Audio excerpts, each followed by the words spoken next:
Okay, time for public comments. Who's here first? Who's standing up? Matt Crehan. I'm here tonight to talk to you about a problem in Ravenna. Now that's the bad news. The good news is it's not Ravenna Village that the problem is. It's Ravenna Township. And what's going on in Ravenna Township is what they want to do is drill for oil. Now normally that's a good thing. And normally the way they drill for oil is just drill straight down, get the oil, bring it back up, and go ahead and sell it. What they want to do in Ravenna Township is something called horizontal fracking. They go ahead and they go down, but then they go across. And when they go across, what they have to do that is pressurize the earth so that you have internal deep down fracking way below the Earth's surface. That causes a myriad of problems in the whole area, and you're going to be susceptible to them because you're surrounded by Ravenna Township. Your water supply, it could be the problems you have now in the water fund will be nothing compared to the problems you'll have in the water fund when you can't go ahead and provide your residents clean water. Because once the water is contaminated at the level it's going to be contaminated at, I'm not sure there's any way to clean it up. When you go ahead and turn on your faucet, you're not going to get clear water, you're going to get brown water. These are problems that have been documented in the industry, and the fracking industry has gone so far as to go ahead and get the state legislature's hands tied to where the only thing that can be done is after the damage has occurred, you can go back after them if you go ahead and get through some of the loopholes. That's how serious this is. Now there's a bunch of us out here that have got meetings set up, groups together, and we're going to try to stop it if we can stop it. We don't know if we're going to be able to stop it, but we'd like to stop it. We talked to a city attorney the other night, in fact, the township attorney, and he said, look, there's not much you guys can do about it at this point. The problem is that you have to wait for damage to be done. And we think, well, you can regulate the trucks that go on the road. What's the weight of the trucks? What are the trucks going to be carrying? They're going to be carrying any hazardous substances. So there are some things that can be done, but they're going to have to be on a piecemeal, small level, unfortunately. So we have a county-wide problem here because it's not only Muskegon County, it's involved in this part of Ottawa County nearby here, but this is a real local problem because once that happens, the other thing is you have sinkholes that happen, and I kind of think that all these earthquakes we've had, there's a little bit of a coincidence here. If you're going to go ahead and rupture the earth to the degree you're going to rupture it deep down, that's got to cause quite a bit of shifting deep down. And that's got to cause earthquakes to happen somewhere down the road. So that's there's nothing I can think of about horizontal fracking where I have anything good to say about it whatsoever. The more and more I study it, the more terrified I am of it. And I've been involved in politics for quite some time, and nothing even comes remotely close to the dangerousness of this issue. So the three of us are here tonight to talk about different aspects of fracking and just to bring it to the board's attention, and hopefully something can be done about this before it's too late. Thank you for the opportunity. Okay. Thank you. No, go ahead. Oh. Go ahead. So we're going to put a time limit on this. This is a township deal. Not much we do other than listen. No. So you've got until 7:30. Okay. Yeah, I appreciate it too. Anyway, yeah, and I understand what you're saying too. This isn't something that you're the community leaders and people look to you for guidance and that sort of thing. And you're well connected, and so that's why we're here.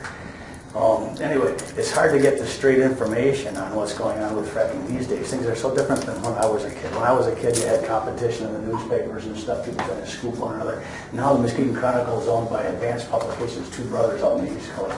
They own all the papers everywhere. What's important to them isn't important to us, naturally. And the newspapers become a marketing tool. That's about all. And promote, big business. And there's no bigger business in the oil industry. Anyway, I want to have you remember a couple of things.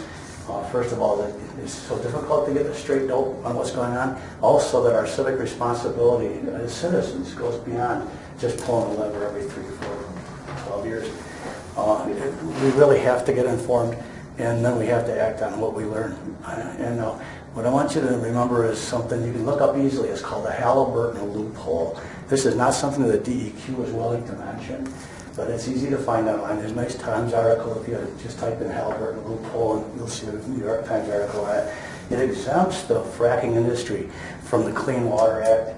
It exempts them from the Great Lakes Compact. Now, you know that bottlers aren't allowed anymore to suck water out and sell it, because then all the wells go dry. And so the Great Lakes has a compact where there's a limit to how much an industry can take out of the ground. Well, the oil industry, the fracking industry is exempt from that through the Halliburton loophole. They also are not required to tell you what they're using to frack. The chemicals they put down there are toxic. And the DEQ was just in town here just this last week to explain that everything's being regulated. Well, the thing is, they don't get that list of chemicals that's going underground until after it's done. And then they don't verify what's on that list. And I have this on a video. How do you verify what's on that list is accurate? They don't. The DEQ was strapped in 2008. MLive quoted them as saying they were neutered. That was their words. They said they had no money to operate anymore. Well, the reason they have the money now is because the oil industry actually is paying the DEQ. The DEQ now charges whatever they're doing to the agency or the industry that they're regulating. And so there's a conflict of interest there. They have 25 geologists in the state of Michigan who are being funded by the oil industry. Anyway, here's the thing. The oil industry will claim that they haven't had any accidents with fracking, and that's true if you look at only the fracking itself, but there's unregulated because of the Halliburton loophole. They are not required to notify what's going on. If they have a spill of wellheads, they'll have chemical fires, they'll have just all kinds of things going on because they are totally unregulated. It's like a third world country. They aren't required to notify anybody, and it's totally unregulated because of the Halliburton loophole. And so they could frack right next door, and they wouldn't have to tell anybody. They could have a chemical spill. They wouldn't have to notify anybody, and they wouldn't be responsible to clean it up because of the Halliburton loophole. And they aren't obliged to abide by the Clean Water or the Great Lakes Compact. So your wells, you're a wellhead protected area here. The permit that's the first in Muskegon County is here in Ravenna, in a wellhead protected area. The DEQ was asked last week, doesn't that matter? And they're exempt. It doesn't matter. They could destroy your water supply. They're going to make a lot of money off of this. And I'm afraid that Ravenna, as beautiful as it is, has a lot to lose. Thank you.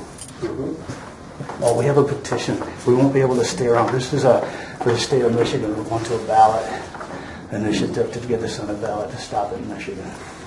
And we hope, Phil, said, we got to leave. We got to go to Sullivan Township. I have some flyers. Go for it, Roger. I'll try to keep this short. My name is Roger Nye. I'm an activist and citizen journalist associated with several organizations in Muskegon. And I've made it my project to come out here periodically and document exactly what happens with this fracking situation.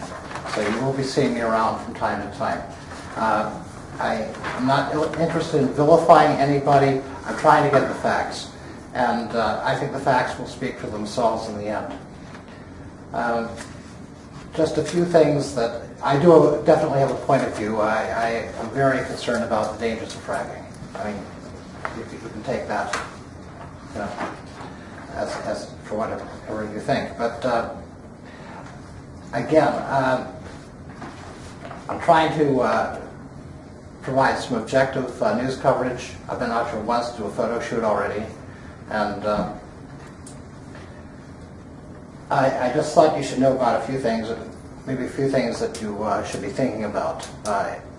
Is your local fire department equipped to handle a wellhead blowout that would emit hydrogen sulfide gas? The application for the fracking permit specifically mentions that they do expect to encounter hydrogen sulfide gas, which is heavier than air and poisonous, highly toxic. It kills people, it can kill vegetation.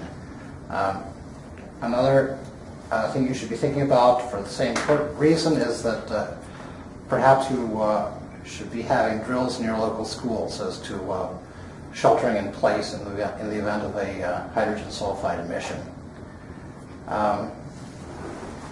As Dan mentioned, there are only 25 geologists statewide to monitor these wells. They can't be here all the time. Is my understanding that you have a volunteer fire department. Do they have the manpower? Do they have the training? And do they have the equipment to handle a hydrogen sulfide emission. On top of that, if you look at the March 2013 issue of National Geographic magazine, you will see an article about what the effects have been on North Dakota of the oil and gas boom there. And you'll see they're not always positive. If this well is drilled in the township, and if it extracts significant amounts of oil or gas, you can expect there will be a lot of other wells. This one well is estimated to use 2.41 million gallons of water. Now, as I understand, your water supply comes from underground here. If I'm wrong, please tell me. You have a wellhead protection area within a certain radius of the village. This proposed oil and gas well is within that radius, and you should be aware of that. And at a recent presentation by the Michigan Department of Environmental Quality, we were told that that does not cut any ice, the fact that it's in the radius. They will still allow the well to be drilled. That will not stop them. So just a few things to think about, and I thank you very much. We're going to boogie. We have to get to another meeting in Sullivan Township, but maybe just leave these in the corner here. Thank you.